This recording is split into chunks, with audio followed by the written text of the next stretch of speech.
Welcome to Episode 5 of Dave Talks Comics and Cartoons. My name is Dave Levine, a.k.a. Kilmarock, on the 11 O'Clock Comics and Comic Geek Speak forums. I like to read comics and watch cartoons. I've been reading and watching off and on since the mid-70s. I don't read current comic books or watch the latest cartoons, though. On this episode, I'll be talking about the following. Stuff I read, Fury Max, 4 through 6, Copra Compendium, Volume 1, and the Saga of Ra's al Ghul, Number 1. Stuff I watched, Avatar, The Last Airbender, Season 2, Episode 1, and Justice League, Twilight.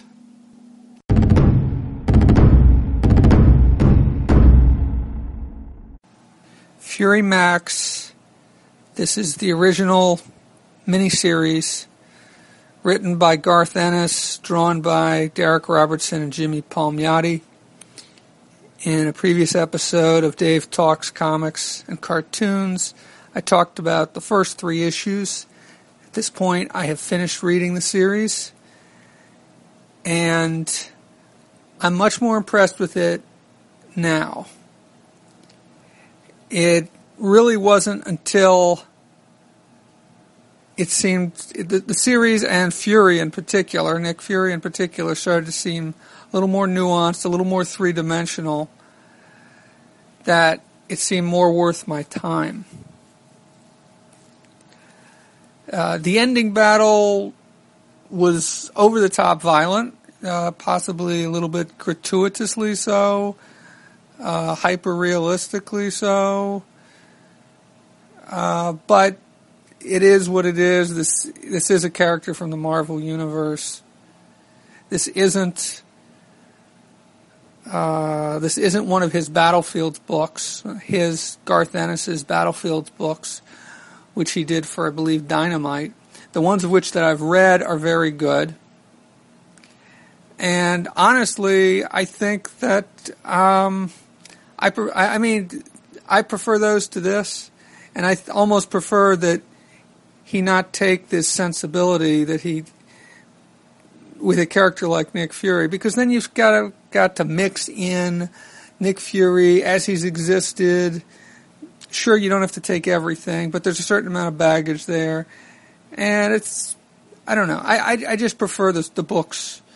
I prefer the stories in which he tells a story with original characters. The war stories that he tells with original characters, as opposed to this story, where he's taking an established Marvel Universe character and telling basically a war story.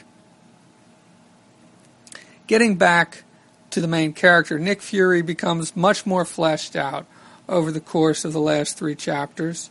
He seems much more human. You get to a much better understanding of what it is that he cares about and what it is that matters to him and what it is that drives him and what it is that drives him nuts. And you even at the very end of the series get this feeling that he's not completely certain of who he is. He's not, because throughout the series he seems very certain and he's very forceful, and he's very forceful, he's very driven, and he pushes people as if he knows exactly what's right and what's wrong, and he knows exactly what his mind is. But then at the end of the series, I think it's really good because he really questions himself, and that impressed me. Now that said, as much as I got out of this, as much as this series evolved and got better, I'm not sure that I could see myself rereading it. I am curious about the current Fury series, and I think there's one other Fury limited series, I think Fury Peacemaker, another Fury Max series written by Ennis. I'm not sure if Robertson is the one who drew it. So I'm curious about both of those series, but I don't think I'm going to be reading them right away, and if and when I get to them, hopefully I'll get around to talking about them.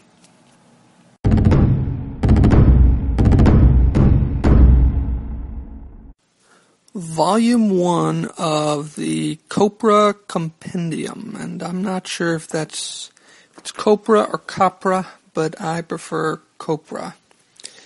This is a independent comic book. I guess it's self-published by the creator, Michel Fief, and he also did another comic book called Zagas, which there's been at least 2 issues of so far. I first found him and first became aware of Michel Fief when I happened across his table at the Baltimore Comic Con, I think 2 years ago, I think in 2011. And I picked up the first issue of Zagas there, and I picked up the second issue at Heroes Con in 2012. And I heard about this on, I believe it was on the 11 o'clock message boards. I bought it through Bergen Street Comics website, and the cover price is $12, plus they charged me $4 for shipping, so it was $16 altogether. But I really like it. What it is a kind of a superhero comic. It's about a team which resembles the Suicide Squad from DC Comics. And they they're on some sort of a mission, but then they get attacked, and then they end up getting blamed for a crime that they didn't commit, a crime which kills thousands, possibly millions of people. A couple of the team members are killed in that, and that's basically what happens in the first issue. The Copra Compendium collects the first 3 issues, or this is the first Copra Compendium. And there is a second one which just came out. It collects the first 3 issues of the series. So you've got this Suicide Squad type team. There's 6 members originally. 2 of them are killed. The other 4 have to go on the run. Then there's an organizer who kind of resembles Amanda Waller. And so they're trying to figure out what's going on, who's to blame. They're kind of aware of who's to blame, but they don't know who the power is behind everything, or at least that's my impression.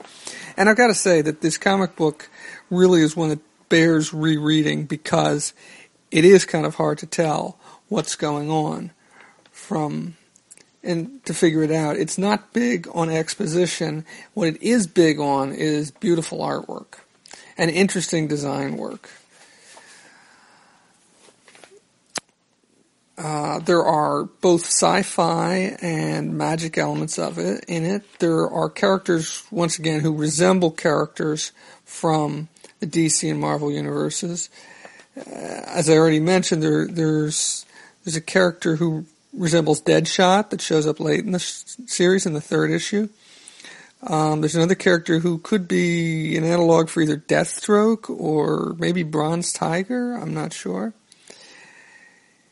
There's a character who wears kind of like Iron Man, I guess, wears a robot-like suit.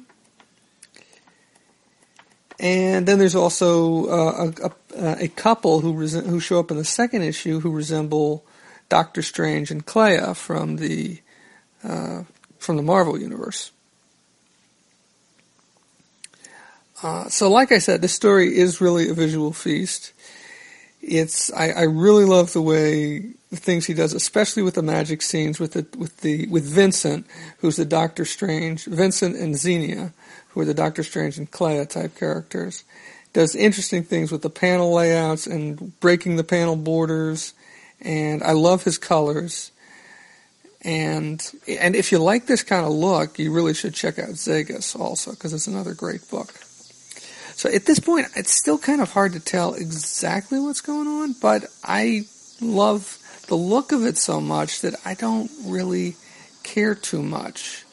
It's so pretty to look at, and it's so interesting to look at, and the different techniques he uses to create effects on the page.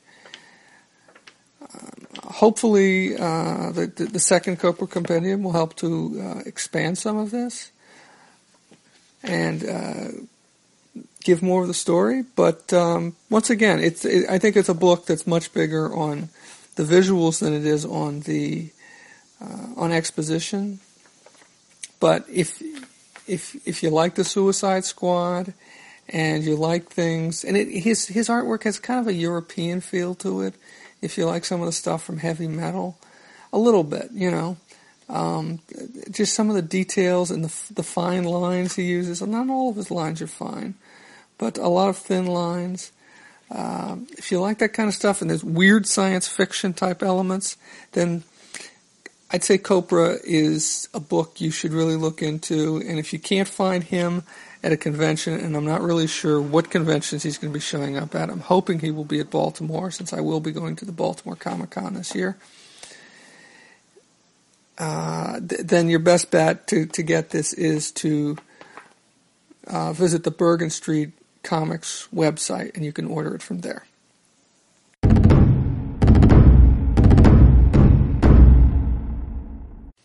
The Saga of Ra's al Ghul.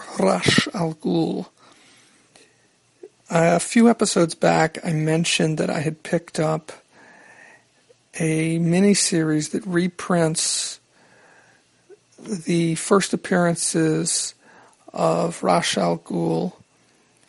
In fact, on the title it says representing his classic clashes against Batman.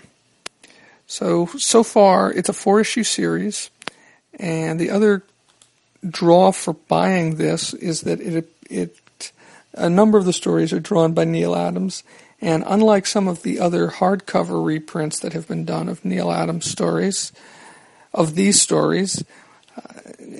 artwork has not been, he has not redrawn any of the artwork in this, so that is one incentive if you care about that kind of thing. So in this volume, in this issue, the first issue, there were 3 stories.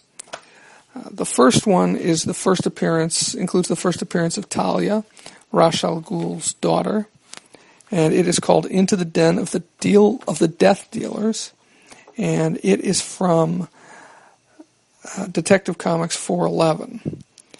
And this does not take place in Gotham. In this story, Batman is traveling somewhere in the Far East. He is on the hunt for, and it seems like, it starts off in, not in Gotham, but I guess in New York City, because he's on top of the Statue of Liberty. Anyway, he ends up traveling. He's searching for Dr. Dark, and that's Darrk. And so he travels to the Far East. I don't think it says exactly. Yeah, it doesn't say it's a tiny Asian nation. It doesn't say exactly where he's supposed to be. And while he's on this trip, he is captured by Dr. Dark, and he encounters Talia. And so this is the first appearance of Talia. This story is not drawn by Neil Adams. It's an okay story. It's not great. I think it's kind of fun to see Batman's situations outside of Gotham City, though. And I guess it's important continuity-wise. The second story is the best story in this book, in my opinion, and that's Daughter of the Demon. And this story first appeared in Batman 232. This story introduces Ra's al Ghul, and in it, Robin is captured, and then Batman is approached by Ra's al Ghul, who tells him that his daughter has also been captured, and apparently they've been captured by the same person. And so, along with Ra's al Ghul and his servant Ubu, Batman travels to the Himalayas to rescue Robin and Talia. And it's a pretty good story. And I'm pretty sure I've read this one before.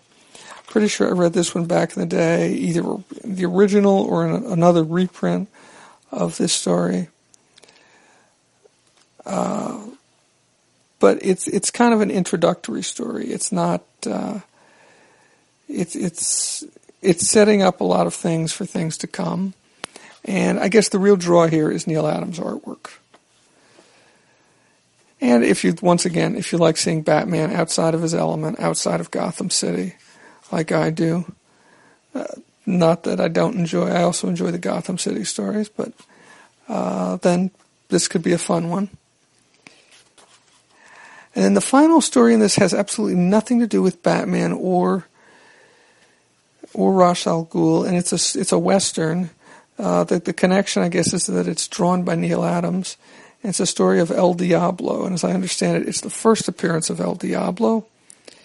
And it is from Weird Western Tales number 13, and it is called Night of the Living Dead. And honestly, the two Batman stories were written by Denny O'Neil. This one is written by Carrie Bates. And honestly, I'm not too crazy about it. The artwork is considerably better than the story. It's nothing. It's a shorter story. It's only 12 pages, and it's nothing phenomenal. I suppose maybe if I read it as a part of a series of El Diablo stories, it might be good, but by itself, it really didn't do a lot for me. So that's it for the first issue of the Saga of Ra's al Ghul, and hopefully on future episodes I will record a little more about this series. A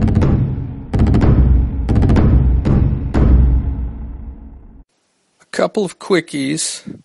I'm not going to give them their own little segments because I really don't have much to say about them. First, the good. One Piece Volume 1. I read it. I enjoyed it. I want to read more, but I can't think of a whole lot to say about it. 2, Avengers Earth's Mightiest Heroes Season 2. I'm 2 episodes in, and so far, I'm not too crazy about it. But because Season 1 impressed me, although it impressed me at the beginning, which Season 2 has not done so far, and then lagged in the middle, I'm going to give this a few more episodes.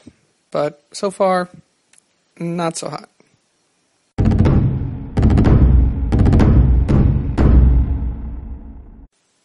I started watching Avatar: The Last Airbender Season 2 the other night. I've only watched the first episode so far, which is called The Avatar State.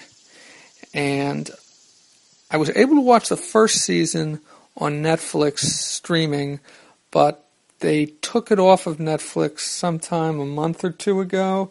So I ended up buying Season 2 through Amazon streaming, whatever it's called. I think it was $22, something like that, for 22 episodes.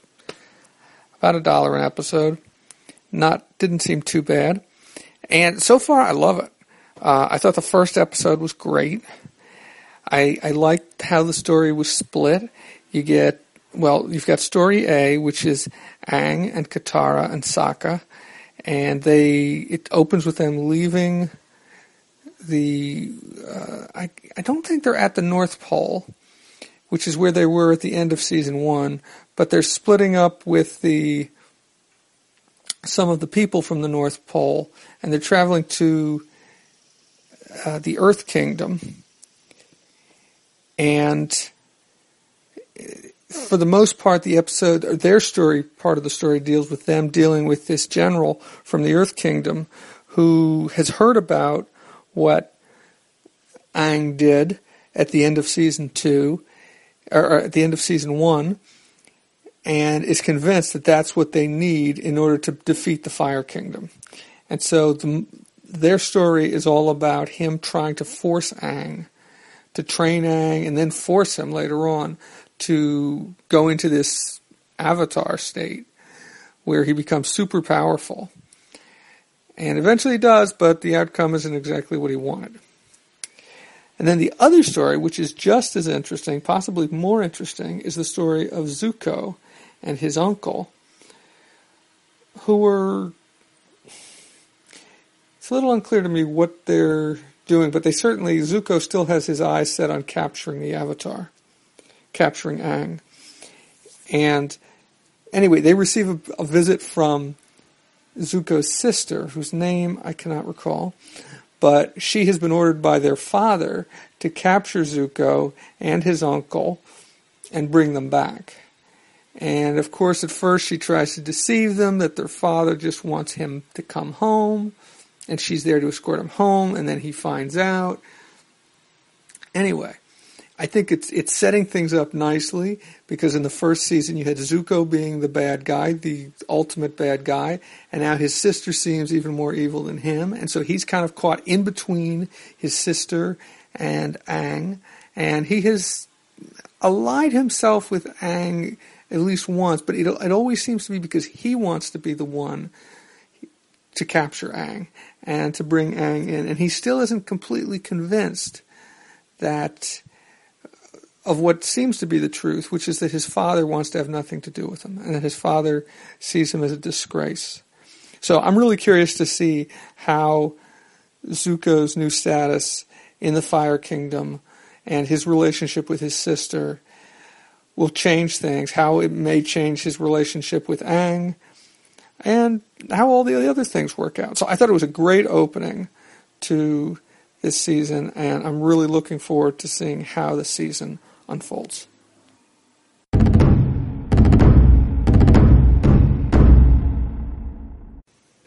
Justice League Twilight. This is the first story from the second season of Justice League. It has, it features a number of the characters from Jack Kirby's Fourth World Creations series. Darkseid, Apocalypse, Darkseid's minions, characters like Calabac and Steppenwolf and the Sod. And then there's the characters from New Genesis like Orion and Highfather and Light Ray. And basically, this episode opens with some scenes which reminded me quite a bit of Star Wars. The original Star Wars film, what's now referred to as A New Hope.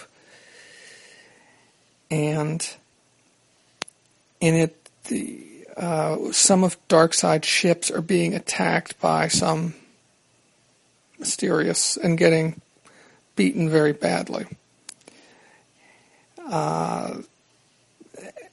His ships are defeated.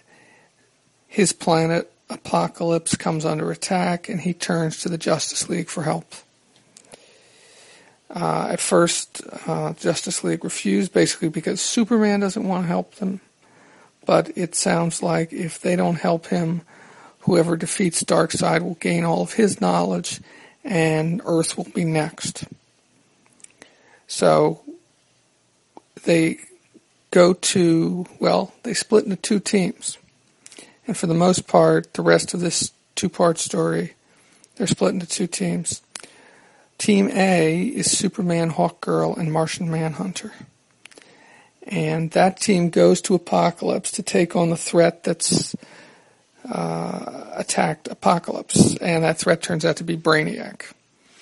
And Brainiac in this episode is doing some stuff that seems, in some ways, very reminiscent of Galactus in the Marvel Universe.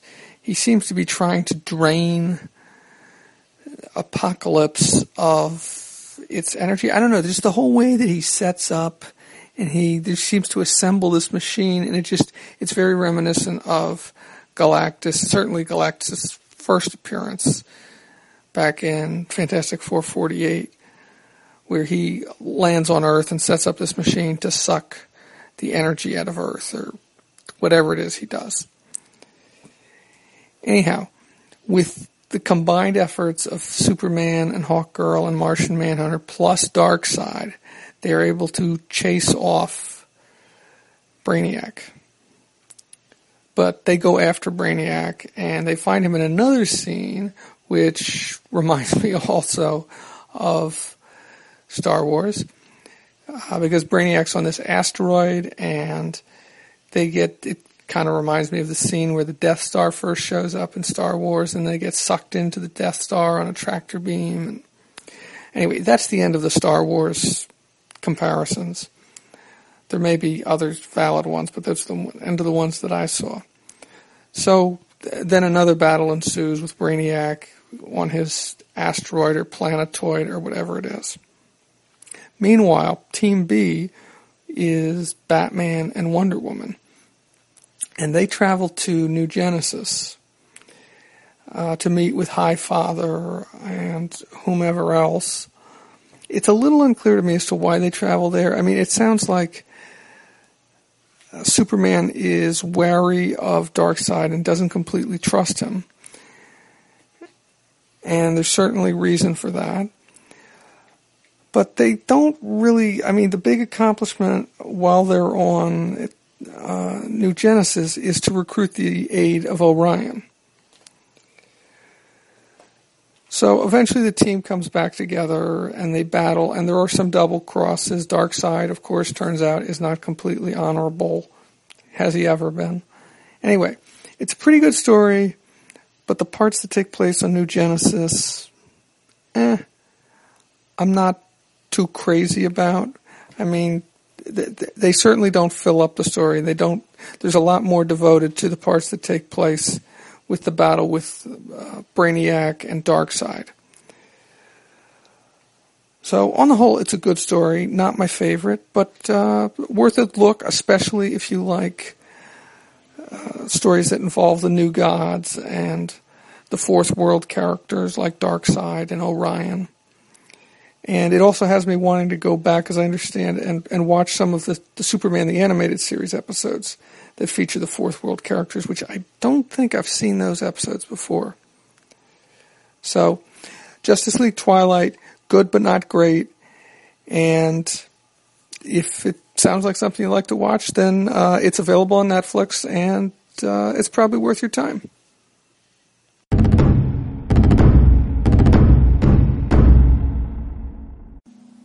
That's it for episode 5 of Dave Talks Comics and Cartoons. If you made it this far, then thank you for listening. Comments can be left on the podcast page or my blog, readingforthetrade.blogspot.com. Or you can email me at emaildavelevine@yahoo.com, or you can tweet at me @Kilmarock. Thank you.